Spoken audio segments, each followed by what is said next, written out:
Good afternoon, I'm Vashon Brown with the Midday News. A special welcome if you're watching on onespotmedia.com.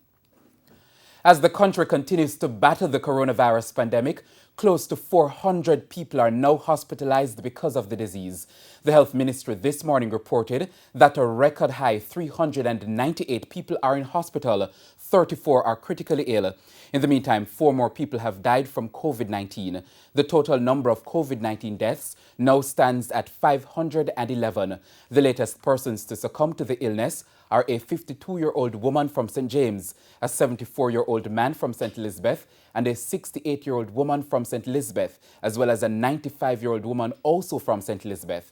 Jamaica also recorded 638 new COVID-19 cases on Wednesday. This pushes the number of confirmed cases in the island to 33,366. Kingston and St. Andrew recorded the most with 246 cases in the last 24 hours, followed by St. Catherine with 177. There are currently 17,004 active cases. Meanwhile, a full audit is now being done to give an account of all COVID-19 vaccines that have been administered so far. The Health Ministry is expected to provide a report by this weekend. Shamela Pullen reports. Health Minister Dr. Christopher Tufton says since the rollout of the vaccination program on March 10, the Ministry of Health has been doing periodic audits. Dr. Tufton says this is to keep a record of all the vaccines that have been administered and to reconcile those with what remain. Already we've heard about one vial containing 10 doses that went missing at Cornwall Regional. My understanding is that there may have been 1 or 2 that were broken. They fell off a table in one instance and fell from someone's hand in another.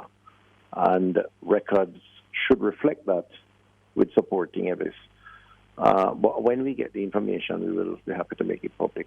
So far, healthcare workers, the security forces, and people 65 years and older have been the first to be vaccinated against the COVID-19 virus. And even though news emerged that some people not on the priority list were being vaccinated, he said for the most part, those who should not be in the first batch were turned away. The management of the priority groups, what is happening because the vaccines are highly demanded in the early stages of its application. There are many more people who want to get it and want to get it immediately. So the centers that have been set up, which I think were done fairly well, have to now manage people turning up at those locations that should not be there at this particular point in time. The Ministry of Health says by Easter, the government wants to vaccinate over 47,000 people. Other groups, such as teachers, are targeted for the next phase. The last count I saw, excluding, I think yesterday, was 17,000, just over 17,000. So we're making progress. I mean, slow progress. But we expected against target it would be over 80%, which is not bad under the circumstances. It's to build that out and to improve on that as we go along. The government says it will launch an online portal next month to allow everyone else to sign up for the vaccine. Shamela Pullen, TVJ News. And the COVID-19 pandemic has been negatively impacting the St. James Municipal Corporation. Chairman of the corporation and the Mayor of Montego Bay, Leroy Williams, says the municipal corporation has not been generating enough revenues for its operations. This is primarily because businesses have been badly hit because many entrepreneurs are not present.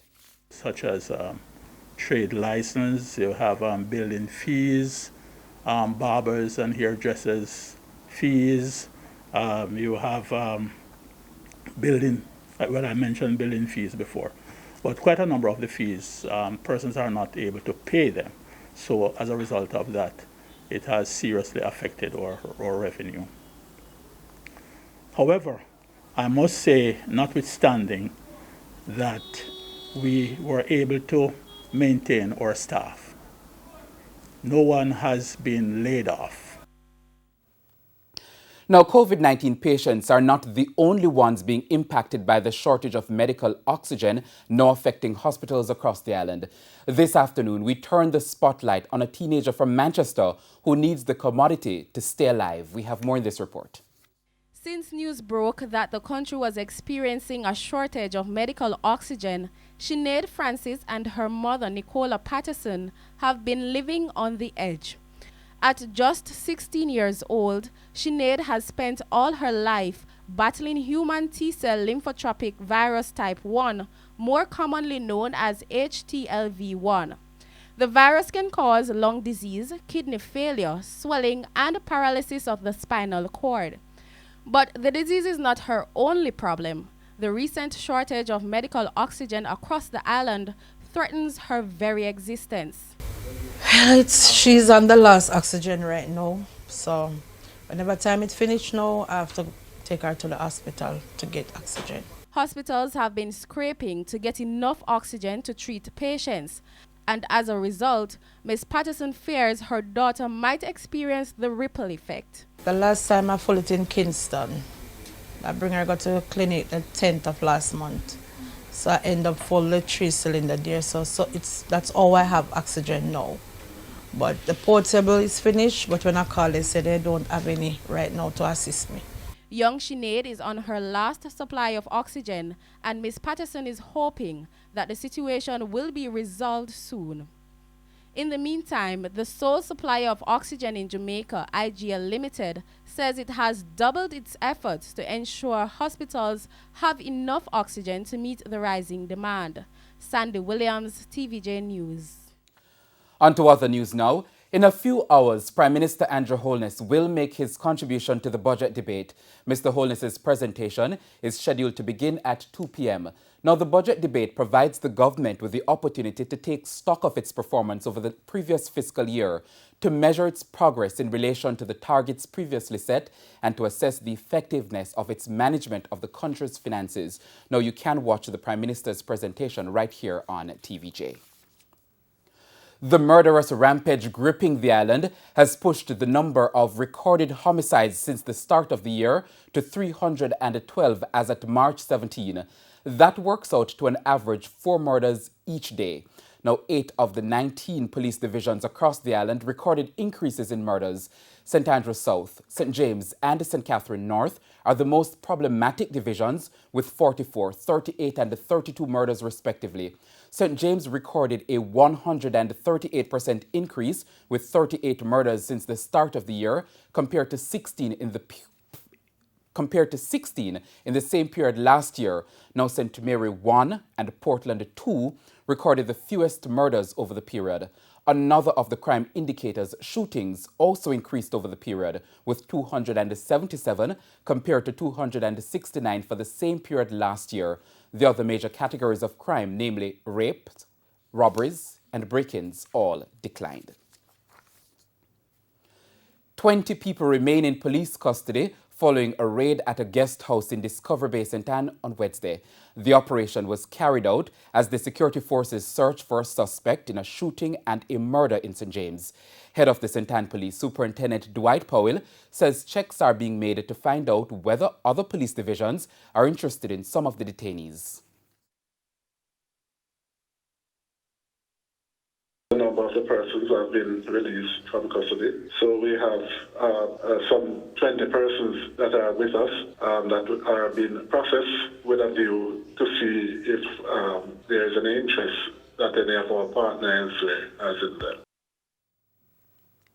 Superintendent Powell also said a number of lottery scamming paraphernalia was found at the location. And that is the reason why these men are still with us, because we are pursuing some other investigation around them. And from your investigation, what parishes are these persons from that you're still keeping? Right. We have people from St. James, Clarendon, St. Catherine, Trinity. And it's now time for a break, but please stay with us. More local stories when we return.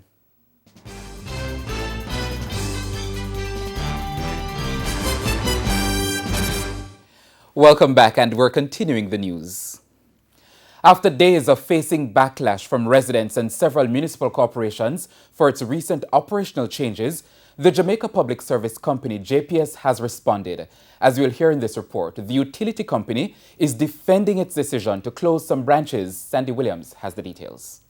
The Jamaica Public Service, JPS, decided to close 7 of its offices across 7 parishes, prompting outrage from many. First, it was residents in Portmore, St. Catherine. Office to remain because there's a lot of pensioners and seniors who aren't able to pay online. Then 4 days later, residents in Morants Bay, St. Thomas. Still not going to work because we come from February and we don't have any way to pay the light bill and it's a foolishness. I don't see that you can. We are old people, we're very money. And then it became an issue at the municipal corporation in Manchester. Even if you're in the JPS office and you're using the phone in there, it takes you 45 minutes to get to somebody on the line. It's a total disgrace to what is happening to us as customers. In Clarendon, I think this is just wrong, madam. The timing is incorrect, and I'm asking at the highest level that JPS revisit this matter. And in St. Thomas. It is now pushing these poorer people who don't have no means of communication to you people to resort to the thief in line. And then you see when you compare the cost of running the office versus how much light I got thief from now on, boss man, a dangerous thing I got going on in this country. But the utility company insists its operational changes were based on the fact that fewer people are paying bills at the branches. What we are finding is that roughly 5% of the parish base in the various parishes are actually using the office. And of that small number, predominantly they are paying bills. Now there are a number of payment agencies that they can do that at. Across the island there are about 690 payment agencies. The main concern for residents is the inability of some people, particularly the elderly, to use online platforms. Public Relations Manager at JPS, Audrey Williams, says the company has alternative methods to serve them. And for those who are not online savvy, they can call the customer care center. We have a 24-hour customer care center that caters to the needs of our customers, and we continue to strengthen all our channels to meet their needs. Sandy Williams, TVJ News. The Manchester police have made a breakthrough in their probe of burglaries in the community of Porus with the arrest of 3 persons and the seizure of a number of items. The items include tools and household appliances. Here's Anthony Lugg with that report. Electric drills, radio, steam cleaners, you name it, they have it. These items are believed to have been stolen in the parish of Manchester recently. We are inviting the member of the public that may have had their homes or premises broken into recently to make contact with us here at the Mandeville Police Station. It's understood that earlier this week, the police carried out several targeted operations in the Porus area where the items valued at close to $500,000 were seized. We have arrested 3 persons and the investigations continue.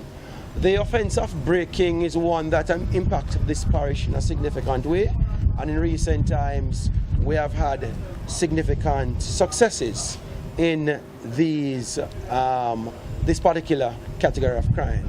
While the police count those successes, TVJ News has learned about other areas where burglaries have become rampant. Superintendent Francis insists the police will not let up in ensuring the thieves are brought to justice. We just want to continue to reassure our members, the citizens, that the police here will ensure that this, our parish, will remain safe with very effective policing. Anthony Lugg, TVJ News.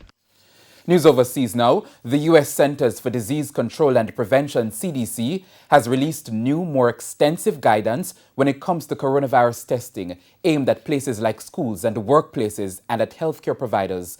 CDC says that this is a critical part of the approach to stop the spread of COVID-19.